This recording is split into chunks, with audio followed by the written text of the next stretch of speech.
I'm telling you, it ain't nothing as dangerous as somebody who's making a comeback. You haven't had a fight till you get in the ring with somebody who's making a comeback. You haven't been through hell till you run up and punch somebody who ain't got nothing to lose. Slap somebody and say, nowhere to go but up. Already lost everything, already been through trouble, already been embarrassed, already been humiliated, already been talked about, already been laughed at, already been betrayed, already had my feelings hurt. Tell somebody, say, nowhere to go but up.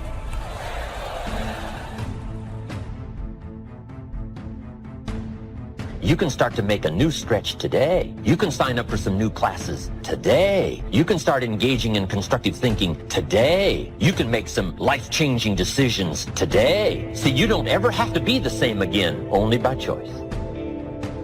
And while you wait for prices to come down, I would go to work immediately and quickly on the refinement of your own thinking and the refinement of your own disciplines, and watch how quickly the equity of that starts to grow. Now, this is called dealing in straight talk. Let's go do it.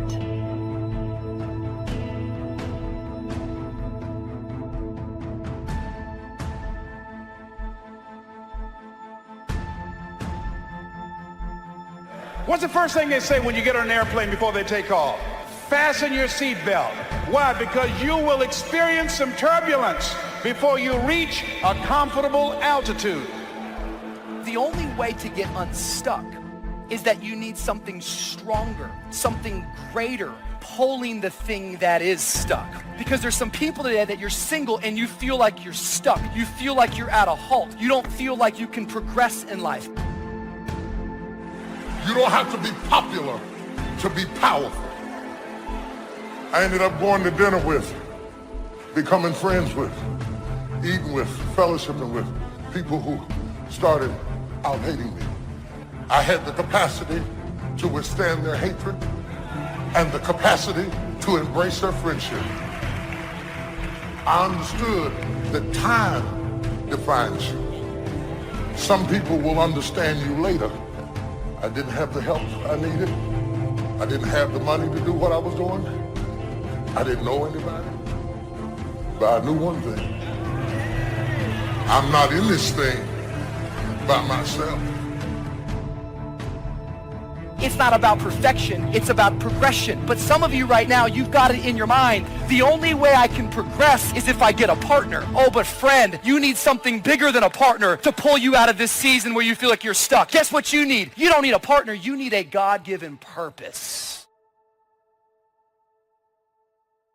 We all go through times where it doesn't feel like we're making progress. We're being our best, but not getting good breaks. The problem hasn't turned around.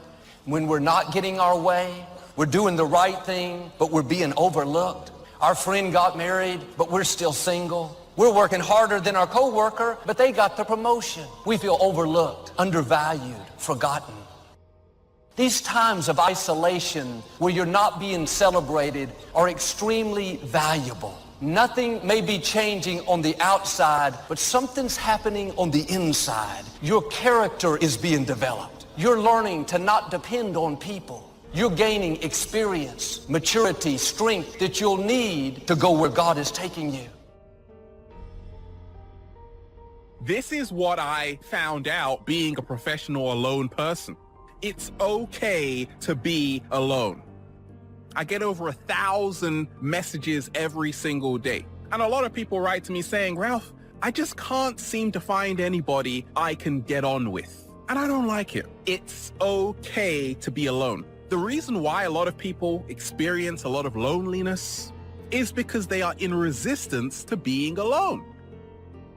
Because being alone is frightening for the majority of the human race. You got to be with yourself. You got to go within. A lot of stuff is going to come out. That's why a lot of us, we want to always be with friends. But if you continue just to follow the crowd, you will only go as far as the crowd. Life situations is to use the illustration of the seasons. Number one, you cannot change the seasons until you get your own planet All of this has been set in motion. But here's the next piece of information. You can change yourself. You can't change the seasons, but you can change yourself. Life and business is like the changing seasons. Frank Sinatra sang, life is like the seasons. First, learn how to survive the winter. Speaking of life in its simplest aspect, the first key to learn in your life on the spinning planet is to learn how to survive. Now, there's all kinds of winters, right? The winter of the calendar, right? The winter of the actual season. But then there's financial winters and social winters, personal winters. But we understand those because we've all been through them. Now, here's the key on the winters. Some are long and some are short. Some are easy and some are tough. But they always come right after harvest, right after fall, autumn. So we cannot rearrange the coming of the winters. But here's what we could do. Get stronger, wiser, and better so that we can survive better. And our life will be less eroded by learning to handle the next winter of a divorce, the next winter of an illness, the next winter of a death in the family, the next winter of a loss financially, the next winter of a crisis of whatever kind, to be better equipped. So here's the key, to learn the seasons so that you can approach it all in a very intelligent way. So you must think negative when it's positive. You must think winter when it's summer. Here's some of the best advice. It comes from classic tradition. A great story says, don't build your house on the sand in the summer.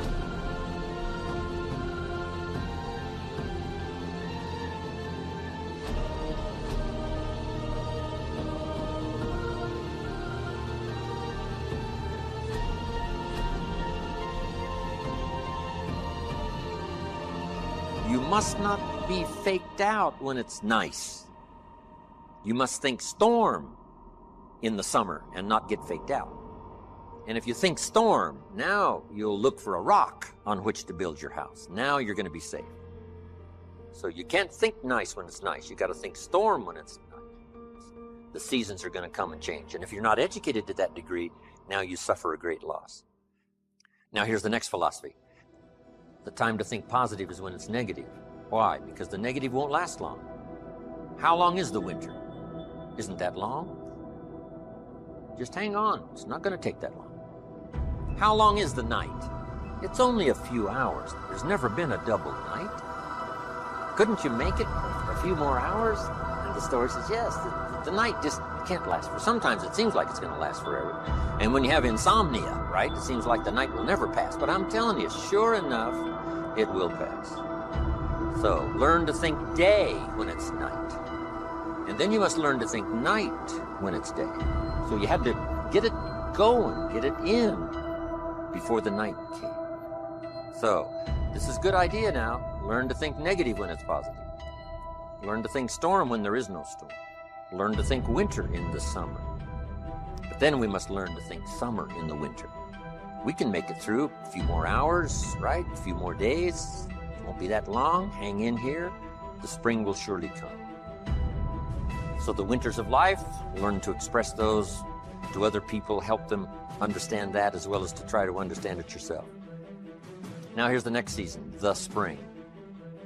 Spring is called opportunity. Not a guarantee. It's guaranteed the spring will come, but it's not a guarantee of a harvest. Here's the key. You must do something with the spring. Take advantage of the spring. Read every book you can get your hands on what to do with the springs of your life. Take advantage of the day, because the day follows the night. It's an opportunity now to turn things around. It's an opportunity to have a better one than the last one. It's an opportunity for a new beginning, a new spring, a new day, a new beginning. So spring is the chance to take advantage of another opportunity.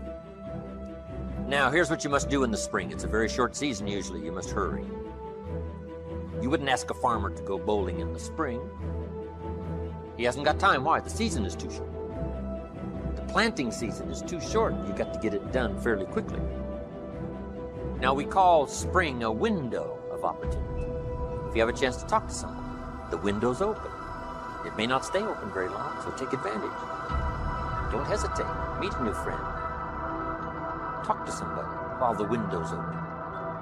Now here's the season for everybody to understand, because it is so applicable to our life, and that's the season of summer. Two things we must do in the summer: nourish our values and protect. Nourish like a mother, protect like a father. The twin challenges in the summertime help to illustrate life, that we are confronted with both good and evil.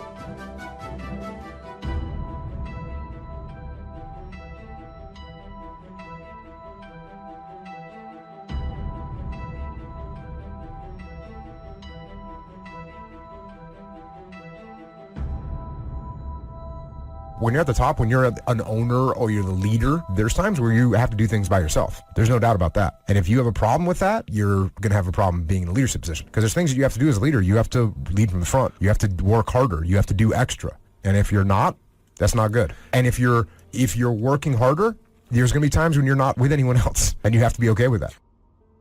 That's what that expression means, it's lonely at the top. Meaning, like, you're at the top because you're willing to behave or be a certain way that other people either can't or won't, right? From that perspective, you're definitely lonely at the top. Yeah. There's no one that's going to sit there and do what I'm willing to do to be there. Like, where are you at? I don't know. Haven't seen you.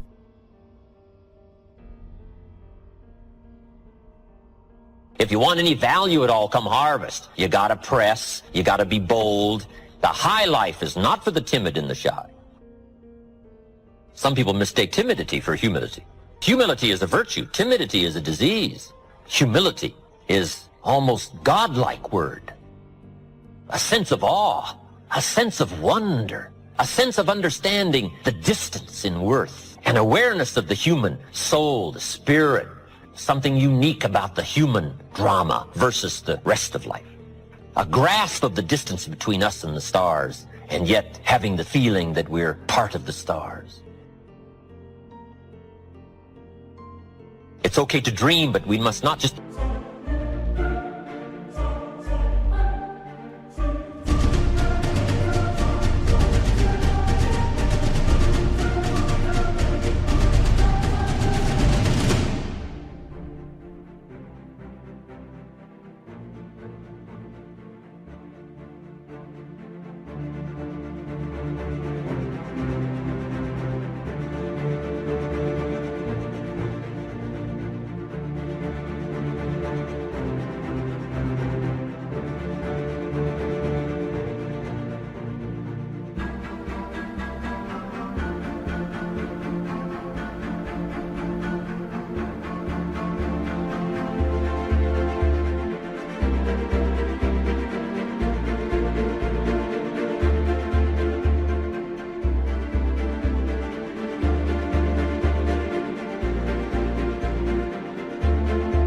Become a dreamer.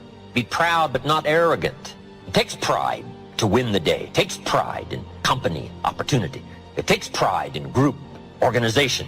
It takes pride in cause and accomplishment. But the key is to be proud without being arrogant. If you want the audacity to be successful, don't you understand the crap that comes along with that? Like, I wanted the audacity to be in shape. It's come with a lot of crap. It's been a lot of work. You deal with it because it's a very small price to pay for all the phenomenal stuff that you headline read and you aspire to and you dream for. The problem is most of you don't want to eat that shit to get there. Analyze where you are. Go into your store. What's in here? What's old? What's decaying? What stinks? Okay, what's that over there? Negative attitude. Gotta get rid of that one. Negative people, we can't hang anymore. You got to go. You can't do this anymore. Fear, come out of there. What's over there in the corner? Procrastination. What's over there? Okay, bad attitude. All that stuff, get out of there. Throw it out. It's got to go. And what do I need? What do I need to get me from where I am to where I need to go? What do I need? Okay, I need more people who dream like me, who think like me, who can stretch and grow like me. I gotta surround myself with more people like that. All right, good. I need more confidence here. I need to develop more belief in my ideas and in my plans. I've got to do that. What else do I need to get to where I need to get to survival, to live? What do I need? Okay, I'm going to a new place. I need new skills. So this is what it is, inventory. Throw out what you don't need, add what you need. Here's one of the better realistic illustrations, and that's health and illness at odds in your body. Illness trying its best to drive health into a small corner and occupy the territory. and health trying what? To push illness into a small corner. There's this contest going on. Who's going to occupy the territory? If one stays strong, the other's diminished. If the other gains in power, then the other is diminished. So what you must learn to do is cooperate with the positive side of everything in your body and your life. Sometimes we sabotage our own best interest. Because if we get weak, I'm telling you, it moves in, takes the territory. So we're in the middle of this contest, and here's what it's called: opposites in conflict. Good, evil, liberty, tyranny, right? Health, illness, winning and losings, right? There's the struggle going on. But here's the key. It's the only way, it seems, it's the only way to create a human adventure. Doesn't seem to be any other way currently. It seems like to create an adventure, to create a unique human scenario, we need opposites in conflict. And it's the only way to have a civilized society. And we've got to fight these skirmishes. We've been fighting them forever. We've got to fight them forever. Whether they're inside your own body or whether they're in politics, no matter where they are. We must play this game. We must fight this game. But here's what it creates: a great adventure. Let me give you the ultimate now. Could you win if you couldn't lose? And the answer is no, it doesn't seem like it. You couldn't call it winning. You can't win if you couldn't lose. So that's the deal now. Negative, positive. Would there be negative, positive without negative? No, it doesn't seem like it. It seems like this is the current setup, you know, for the foreseeable future. It looks like it's been that way as long as we can remember and as long as the history tells us. So here's what you want to do if you want the adventure. You must learn to play this game, to work with all the positive forces to defeat the negative forces as early and as soon and as much as possible, to contain the ravages of disease that want to take you early. You got to fight back. You can't just leave it. Somebody says, well, I got my fingers crossed. Not a good philosophy. You got to take your vitamins. You got to do the stuff. You got to do the deal. Jump on the positive side of whatever you want and see if you can't help out in this warfare and this push-shove match. That's the key.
So in the summer, here's what you must do. Nourish the plants and the garden.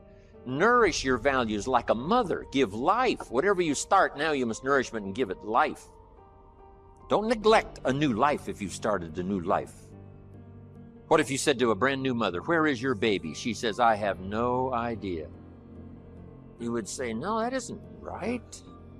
If you start a new life, you must care for it. You must protect it. You must give it life, give it nourishment. Now here's the other part. You must protect it like a father.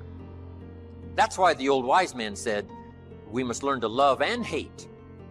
And the illustration he used was, you must learn to love good and hate evil. To deal with the weeds in your garden, you've got to hate weeds. You've got to hate them enough to what? Kill them. You can't say, well, poor weeds. Say, no, this ain't the deal, poor weeds. So, learn the good evil. Now, here's the greatest battle in the mind. Here's what you must not become in the summer in your mind: a victim of yourself. What is that insidious voice inside your own head that says, you're too short, it'll never work for you, you're too tall, right? It's over for you, right? It's never worked for you before. What gives you any idea that it'll work for you now? You've never been able to rise up and take charge of your life. What makes you think you can do it now? There's going to be too many obstacles out there. You'll never overcome them all. What is that insidious voice? It's the same game going on inside your head that's going on in the world. Liberty and tyranny in a push-shove match. And here's what you've got to do. Cooperate with the positive side of your life and let faith drive out doubt, right? Let winning drive out losing. Let positive drive out negative. But you got to get into the contest. And why get into the contest? Because that's how you create an adventure. There is no other way. It takes both. You've got to learn to laugh, yes, but that's not what the wise men only said. You can't just learn to laugh and keep on laughing. No, that's silly. It says there's also a time to cry. You've got to learn to both laugh and cry. Then it said you must be so sophisticated as not to laugh when it's time to cry. Then it further says you must learn to laugh with those that laugh and learn to cry with those that cry.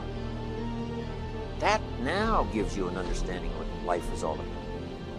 Sadness and joy, the contest, the difference. And yet it creates the adventure. But here's the adventure: to overcome the evil, to put evil in its place. Just like in your mind, you've got to stand guard at the door of your mind and see if you can't suppress, see if you can't do battle with the negative forces. Don't become a victim of yourself. Beware of the thief on the street that's after your purse, but also beware of the thief in your mind that's after your promise. See if you can't engage in this mental contest and win the day. That's the summer. Now here's one more season, and that's the season of harvest. Here's the key to remember harvest time: in due season, in due time, when it's time. And part of this is to develop the patience so that when it's time, it will come. But you cannot be impatient. Patience is part of the game here. You can't plant the seed and 2-3 days later dig around and say, where's my crop, where's my crop? You say, no, come on, that's foolish. We'll take you away to some safe place. You got to plant and wait and exercise patience. And then when it comes time, you give it nourishment and you give it care and you give it protection, and then you got to wait some more and you got to wait some more and you got to wait some more.